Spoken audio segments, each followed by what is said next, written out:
Florida State has added 2 commitments since Sunday, and at least one more could be coming. Let's talk Noles.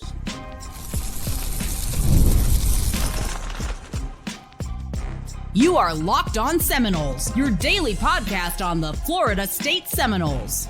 Part of the Locked On Podcast Network, your team every day. Back into Locked On Seminoles. I am your host, Brian Smith, longtime college football recruiting analyst. Thank you for making Locked On Seminoles a part of your day each and every day right here on the Locked On Podcast Network. Today's show is brought to you by Gametime. Download the Gametime app, create an account, and use code LOCKEDONCollege for $20 off your first ticket purchase. We're going to be discussing Florida State's good news that is ahead. I'll explain as we get into the show a little bit later, but note, they've got 2 commitments recently, and they may not be done. But we are going to talk about those commitments first. We've got one that came on Sunday and one right before I got ready to record today is the second. Chris Carbin is a defensive lineman out of Hillgrove High School, just outside Atlanta in Powder Springs. He has pledged to the Noles. This is a player that I loved on film. We'll start with him, and then we'll move our way into the other commitments and a few possibilities as well. Let's talk about the ability for Florida State to attract defensive ends. It shouldn't be that hard. But for whatever reason, right now, that is not a very good spot in terms of pure depth at FSU when you talk about the edge rushers. Not bigger defensive ends. Like Florida State's good there. Just that pure outside pass rushing edge guy. That's not the strength of Florida State's defense. It's probably the Achilles heel. Amari certainly fits it, but they've been using linebackers there. Well, this is the kind of guy that can help fix that. Florida State, among several other programs, went after him. And here are the basic points about Carbin. 6'4", 235 pounds. Again, he plays at Hillgrove, for those who do not know.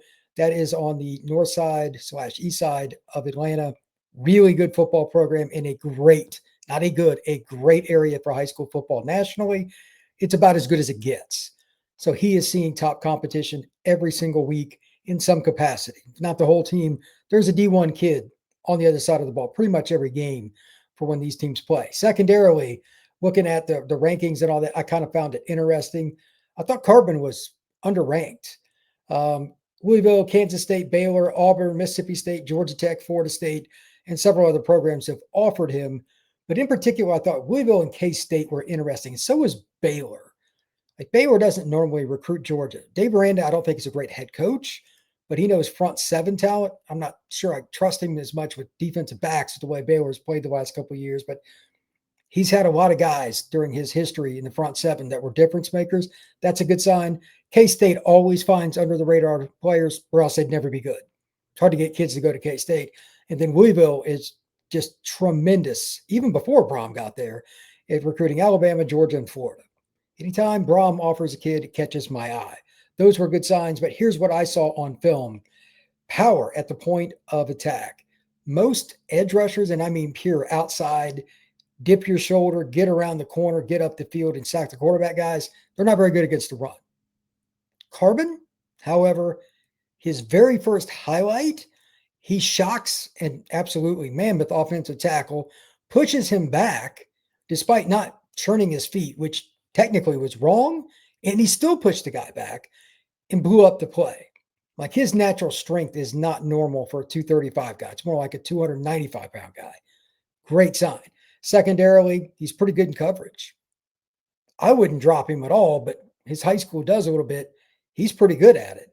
Third, when he comes up and he takes on the run or his pass rushing, whatever, if he notices that, okay, this is not a pass, he can break down and get into almost like a linebacker stance. He'll engage, disengage, move laterally wherever he needs to while staying square to the line of scrimmage. Again, kind of a linebacker trait, and then attack accordingly. He's been coached.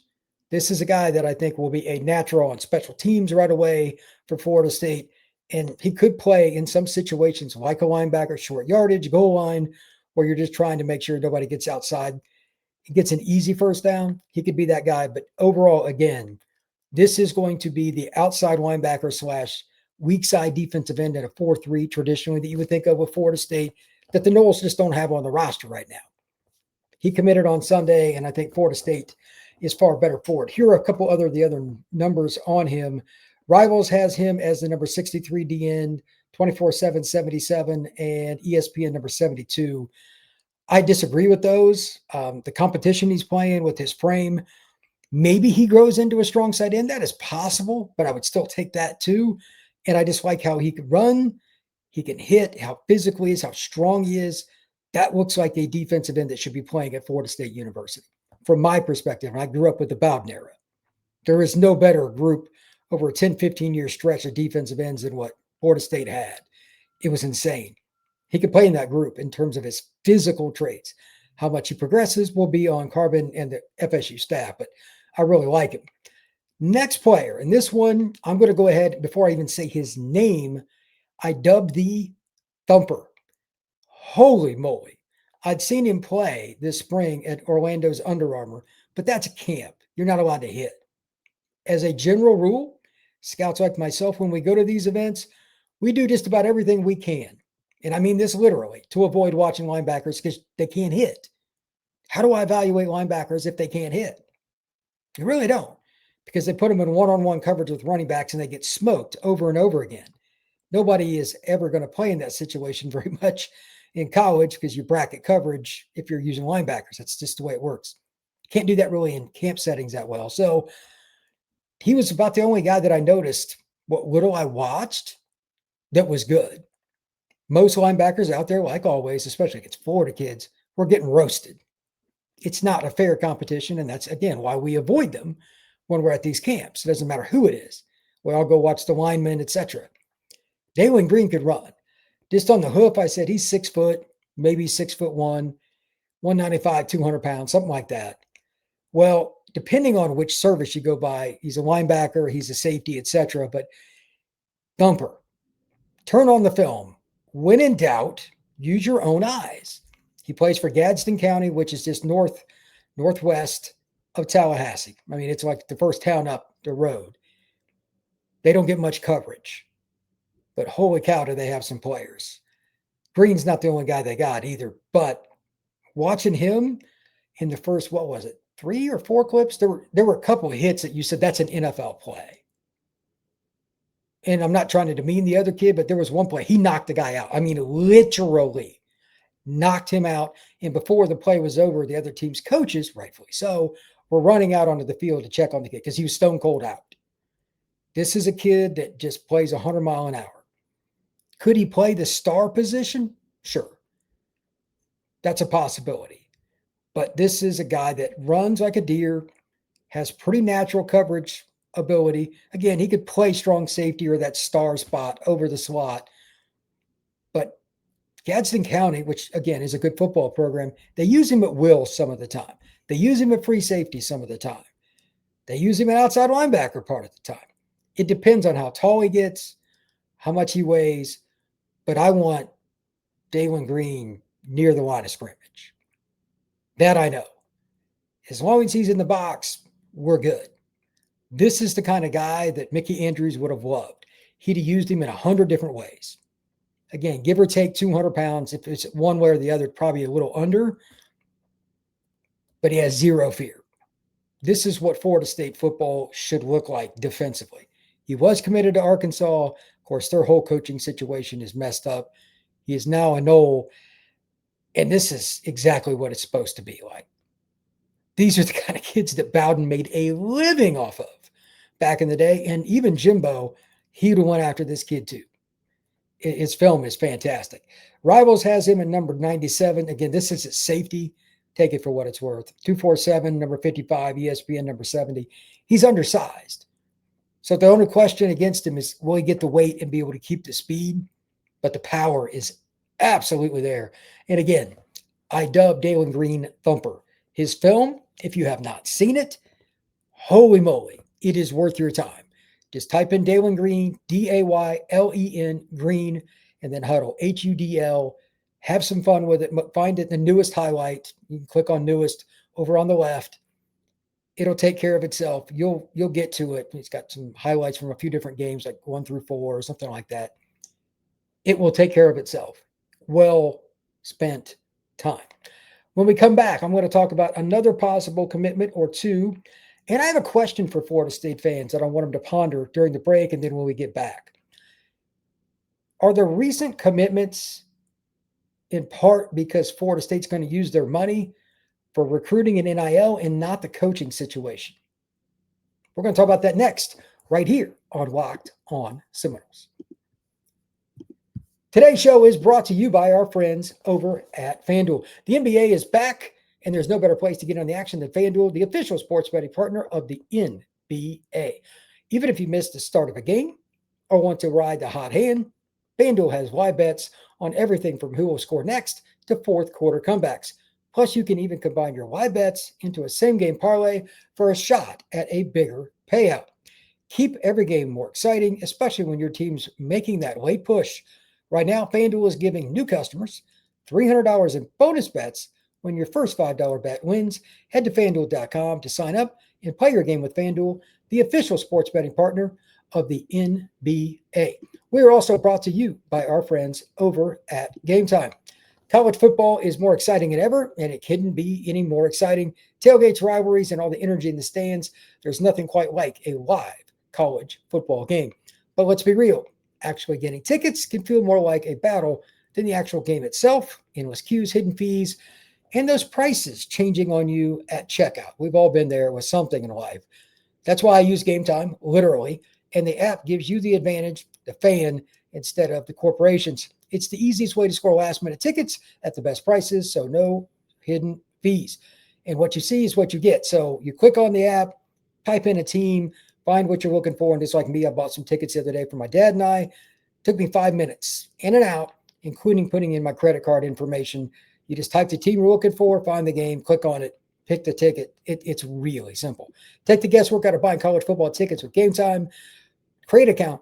Use code LOCKEDONCollege for $20 off your first purchase. Terms apply. Again, promo code LOCKEDONCollege for $20 off. Swipe, tap, ticket. Go download the Gametime app today. Thank you once again for making Locked On Seminoles a part of your day each and every day right here on the Locked On Podcast Network. Please like and subscribe if you have not already. And after this pod, I've got another podcast, the Portal Podcast. Don't forget about my guys over at Locked On ACC as well. Let's talk about the possibility for some other good news. This should be the easiest question I ever asked for the fans on this show. What is the number one position that Florida State has struggled with to recruit out of the high school ranks by a landslide since Norvell has been in Tallahassee? And really even before Mike got there. Offensive line. No doubt about it. Now, the following information, before I say the name, do note this is my speculation, but the timing is very interesting. You get the commitment from Chris Carbin. Good news. You get the commitment from Daylen Green. More good news. Right after Green makes the pledge to the Noles, offensive tackle and Nole legacy, Aaron Thomas decommits from Ohio State. This is a kid that Florida State really went after. Really went after him. Picking Ohio State, there's no shame in that, but for whatever reason, he has decommitted. Is Florida State the next pick for him? Timing seems to be trending that way. Maybe there's something I don't know. The only thing I did was just see that he decommitted. Peculiar? Yay or nay? I find it rather interesting. So with that, this is a kid, in case you don't know, he's from Mountain Point High School in the Phoenix area. His dad is Eric Thomas, played offensive line for the Noles in the late 90s. He was a starter on the 99 championship team on the offensive line. Mom went to Florida State the whole 9 yards. They're Noles. Something to watch because Florida State definitely needs another offensive tackle in this class. I think he could play guard as well. He's 6'5", 6'6", 300 pounds. Power player. I like him in zone. I also like Aaron in other ways too. I mean, like just down blocking and just anything where it's raw power. He needs to work on his kick step and being more in pass pro, but he's in high school. They're running the ball more. He's getting more reps with that. Pass protection is not a natural thing for a 300-pound man to go backwards. I get it. But he'll have to work on that if he wants to stay at tackle, especially if he wants any shot at left tackle at the college level. But there is no doubting the power, the length, the size, the aggressiveness. He is an offensive lineman by trade, and he fits it well. This is a guy that could be a multi-year starter at the collegiate level, P4. If Florida State added him, it would be a very nice thing. And again, family legacy from both mother and father. That does not hurt. That's really good news. There's another kid, Wiggins, a running back. He just took a visit to Florida State. Plays at Langston Hughes. Just want to mention him. I'll get into him more on tomorrow's show. Just read just a little bit right before I went to record this. He shot out of a cannon, 5'10", 195 pounds, can really run. Langston Hughes is one of the most prominent programs in the Peach State. So kid just outside of Atlanta. He's probably 15 minutes from the Atlanta airport on the south side. This is another interesting look at how recruiting really evolves. I liked him when I saw him earlier this year. I was watching a game on YouTube while it was getting played live. I'm like, who is that? Looked him up and I was like, oh, okay. This is kids that will probably end up getting recruited. And at the time, I didn't know Florida State was involved, or maybe that's when they did get involved. I don't know. But he plays in a backfield with Carson Baker, the other kid Florida State recruited. They tried to get him. He's committed to UF. I think they would still take Baker too. It's amazing how certain schools are disloaded. To have 2 Division I running backs in your backfield, it's ridiculous. Langston Hughes, man, they got some football players. So that's another kid to watch. He just took an OV to FSU. Let's see how that goes. And there could be some other stuff. But now the question that I asked right before break, I want to come back to it. And I do not have the answer to this, just throwing it out there. Commitment on Sunday, commitment on Tuesday, and what I think, at least, potentially, is another commitment with Aaron Thomas, possibly. Again, random that he decommitted from Ohio State. Like, they need a lineman. It's the best program in the country. What's going on there? So my question once again is the following. Instead of getting rid of Norvell, is Florida State going all in, using their money for recruits? It's possible. I'm just guessing. I don't know the answer, but I could see it. Because everybody knows Norvell is on the hot seat, and yet they're getting hot in recruiting.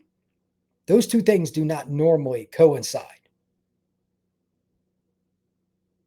What say you? I think it's an interesting topic and one that I will certainly delve into through various sources over the next 2 weeks to 3 weeks as we get closer to National Signing Day, which, by the way, is December 3rd. So we're a month away. This is a very, very unique time. 30 days from now, the Noles will have commitments to become officially Florida State Seminoles as they turn in their paperwork or whatever it is they do now. Just 30 days. Something to think about. When we have Tuesday's show, this is the bonus episode for Monday, but when we have Tuesday's show, again, I'll talk a little more recruiting in some capacity, and I want to dive into Clemson. That's going to be an interesting game. If Florida State really wants to keep the recruiting game going, go to Clemson and win. I know Clemson's down. There's no doubt.